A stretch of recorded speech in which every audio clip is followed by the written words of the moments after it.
We're at an extraordinary moment where transformation is already happening. And that transformation is driven both by the rapid pace of innovation of technology we've seen, rapid decrease in costs, and a business case for clean energy that begins to really make sense, while climate policy is beginning to drive change in the energy sector, which is probably the one big impact we can make on mitigation. So all of these forces have come together. And what we're seeing, for example, is that the capacity added to the global power sector from renewables for the last 6 years in a row has been in the majority. So renewables have now become the largest capacity addition every year to global power, far in excess of what a lot of people thought in the past. In fact, renewables are beating the estimation of most analysts around the world year on year. And we're projecting that by 2030, the share of renewables in primary energy will be close to 30%, which was unthinkable a few years ago. And this is based on the fact that the costs for renewable technology have come down very fast. Solar PV, for example, has fallen by over 90% in over a decade. People are talking about solar as the new oil, that solar has now become a replacement for oil in the long term. We're seeing wind energy prices that have come down. But the most encouraging thing we're seeing for the future is the rate of innovation in new technologies. We are beginning to look at the electrification of end-use sectors with renewables. Industry, transportation, the rise of EVs is remarkable. The cost of batteries and the density of batteries in terms of power storage capabilities has improved exponentially. We are in some car models already at a break-even point between batteries and fossil fuel powered cars. So I think the future is going to look very different. The question is, how fast can we make it happen so that we can meet the climate goals that we have? And as we look around the world and we see the kind of extreme events that we've seen in the last days, the floods in Asia, in Africa, in Europe, the extreme heat, the wildfires, we're seeing the extreme events related to climate change becoming more and more endemic. And this is an indicator that climate action has to really pick up and the pace of mitigation has to pick up. And energy just in itself is probably the biggest decarbonization element that we have around which we can do something today.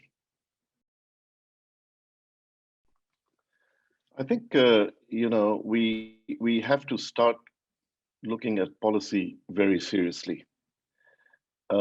We are stuck with legacy policy frameworks. For example, the world still spends close to 700 billion on fossil fuel subsidies a year. We're subsidizing an industry that's causing climate change. And that also is making huge profits. It just makes no economic sense whatsoever. We need to develop new policies which incentivize clean energy, which create new platforms for clean energy. We need to look at how finance is applied to all of those kind of solutions. And we're seeing those changes around the world. Recently we've been looking at the fact that many financial institutions, development banks, even commercial banks, pension funds around the world are divesting from fossil fuel investment. Many of them have banned investment in coal. We're seeing coal plants today that it's more expensive to run existing coal plants than it is to install new renewable energy. And we have to continue that kind of policy framework that changes the relative weight of investment in different sources. And we need to create a framework of opportunity. If you look at Asia, I can mention three or four remarkable things that have happened very recently in Asia. In Japan, which had bet everything on nuclear, coal, and gas, you've had a recent reversal of energy policy. You have very ambitious new renewable energy targets that have been brought in. I think that Japan is targeting around 38% of capacity in its power sector to come from renewables by 2030, which is a remarkably high number compared to the past. This, in effect, will mean that LNG imports will fall by 30% during that same period, and that coal will fall dramatically. This will lead to a decarbonization of the energy sector in Japan, which will allow them to have the possibility to meet their net zero target by 2050. And this has all happened as a result of a policy change in a very short period of time. Take another country, an emerging economy like Vietnam. Vietnam does not have very strong climate targets, but it has a very strong growing economy where price signals make a big difference. So recently, when the assembly of solar panels started in Vietnam and the prices of solar panels started going down, and there is a regulatory framework that allows two-way metering of solar power, allows solar developers to receive money from the utility they sell it to, as well as to use it. You had a huge explosion of solar power in Vietnam. Last year, Vietnam was the third largest installer of solar PV behind China and the United States. Nobody expected that. In 2 years, there has been 100-fold increase of solar power in Vietnam. The contribution to decarbonization of the power sector in Vietnam is immense. So that's another example. How do we find those kind of solutions that make these kind of things work? Third, take China. China is the renewable energy superpower, but they've understood that it's not just about expanding capacity. It's not just about adding more solar and more wind and more hydro to the grid. It's also about the infrastructure that supports that. So China is probably the top investor and developer of ultra high voltage lines for carrying electricity for long distances in China without loss. This is the technology of the future. China is number one in this technology. And what that actually allows is that the massive overcapacity they had in the west of the country, where they have the wind and solar resources, is now a problem of the past, because all of that capacity can be exported by ultra high voltage lines to the load centers in the east of the country. So these kind of solutions are all there, but there has to be a multiple points through which we approach this in terms of policy and financing. We know that electric mobility will be the quickest way to decarbonize vehicles, to decarbonize mobility. We need policy frameworks that incentivize that to happen. You see in countries like Norway, where that is done, how fast electric mobility grows. China is probably one of the biggest markets in the world today. The prospect for electric mobility in other parts of Asia is huge as prices of electric vehicles falls and cost of batteries decreases also. And looking at a country like Singapore, I like Singapore very much to visit because it's a very convenient country. It's not huge. You can see the country in one day.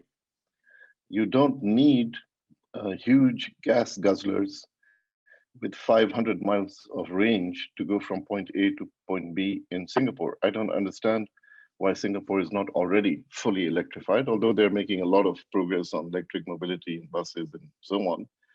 That's an easy win for a country like Singapore. Other technologies, the other very interesting aspect about Singapore is the smart city project, as well as a very interesting project, which is the smart port. The port of Singapore, which is probably one of the biggest ports in the world, has been digitalized, has been made autonomous, has been made smart. There are thousands of sensors embedded in it. Operations move efficiently and quickly. And that kind of digitalization is what we're going to see more and more throughout industry in terms of its impact on energy, which is rationalizing and making more efficient the use of energy. The interface between digitalization and energy and electricity and electrification is going to be the key for the future. And I think that all of these opportunities are opportunities Asia needs to take seriously, because there is a serious risk today that too many Asian countries are embedded in the infrastructure of the past, in the power structure, in the energy structure of the past. The future is going to come at you fast. Things are going to move quickly. Economies are going to be rising and falling on the basis of what energy you use, and climate for humanity is going to be at stake. So I think that there is an opportunity really for far-sighted governments to take advantage of this moment. I think that the way the future of energy has shaped up is that energy in the future is not going to be based on a resource extractive model. It's no longer going to be getting oil or gas out of the ground, sending it thousands of miles away, selling it in the markets, and so on. The world is going to be increasingly electrified, and within this, innovation and technology are going to drive change. The countries that are going to advance in the future are the countries that will have to master how innovation will take place and how they can take advantage of emerging technologies.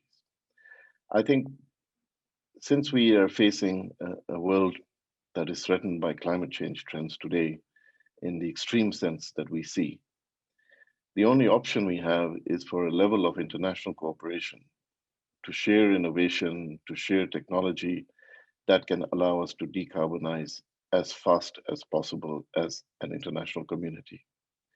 That way, I think that we can actually have a chance of meeting the Paris targets for climate change. So the imperative of cooperation is massive today. The opportunity is equally massive. We're seeing the interface of clean energy, renewables, new technologies and innovation, battery storage, grid technologies, infrastructure, which are all coming together in a way that are creating a new reality for the future. Some countries have some aspects of this, others have others, but we need to come together to figure out how we can create an economic model that is a win-win scenario for all countries to participate in a global energy transition that can give us a climate safe future. It's an imperative of today. And I think it's a very optimistic moment, because I see a lot of possibilities where people are willing to do that. We're seeing how fast electric mobility is moving. We're looking at the decarbonization of industry. We're seeing the electrification of industrial processes. We're seeing renewables penetrating faster than we had thought. We're seeing new business models emerging that can create a new future for energy. So I think from that point of view, one of the greatest self-interest issues, opportunities we have today is international cooperation to mainstream energy transition and clean energy worldwide today. And that's the key way in which we can have a climate safe future as an international community. Thank you.